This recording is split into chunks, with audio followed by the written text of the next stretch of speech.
Hi everyone, Dennis Foley from Acoustic Fields. Today we're going to talk about room mouth, the room as a mouth.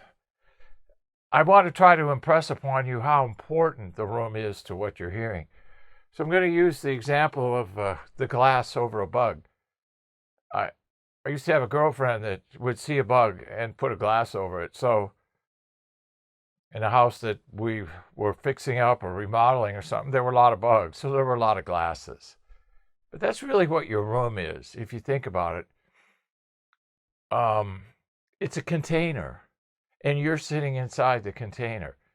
And here's the thing about it. The container is a critical listening environment. You're trying to hear more of everything that the speakers, the amplifier, the cables are producing.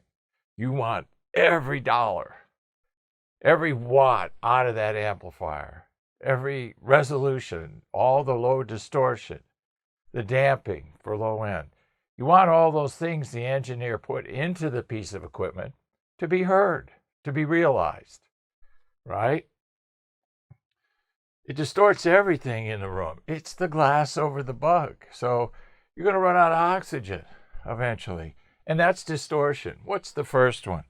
This is so powerful. People can't even get it. I go and listen to rooms and I hear complete octave bands that are eliminated or missing because of the dimensions of the room. And then I hear too much of something.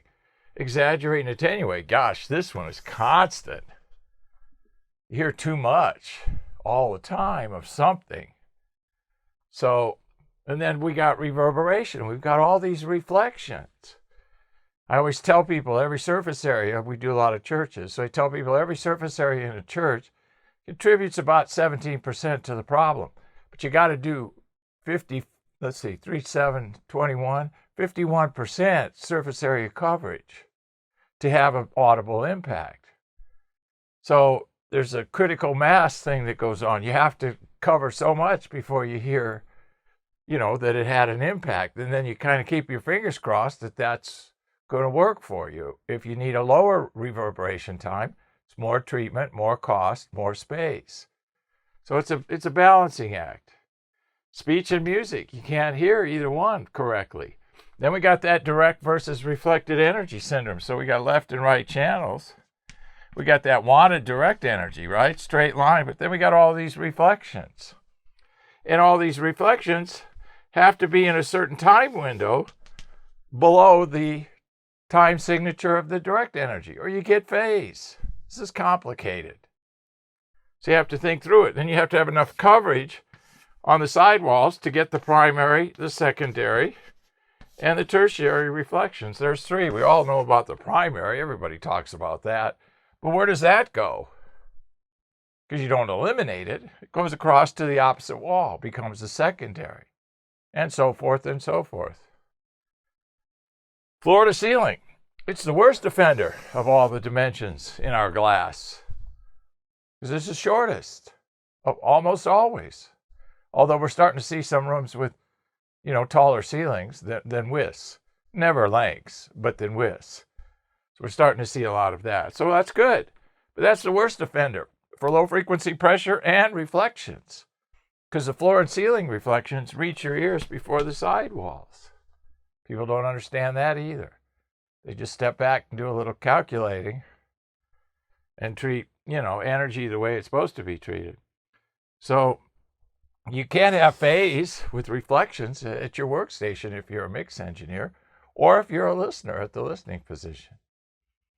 So the room is very mouthy. It has lots of distortions. And when you clear those distortions, two things happen constantly. I've seen it over 15 years. Regret. People didn't do it sooner. If you really love your music, you're shortchanging yourself if you don't treat your room. And you can't process your way out of it electronically. This is analog domain. Music is analog. Hearing is analog. Treatment needs to be analog, especially in rooms. So that's what you have to do.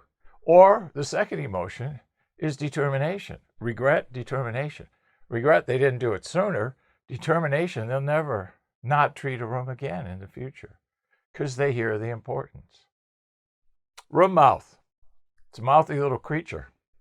Hope this helps. Thank you. Thank you for watching this video, and if you liked it, please give us a thumbs up. We also have a newsletter that you can subscribe to, so please do that because we offer special price discounts to only those on our newsletter. And then don't forget about our forum. We have started a forum on our own website where people ask questions, and I usually get a chance every couple of days to look at it. There's an interchange between people on the forum, and we'll give you real answers on a regular basis, so that'll help you. Thank you.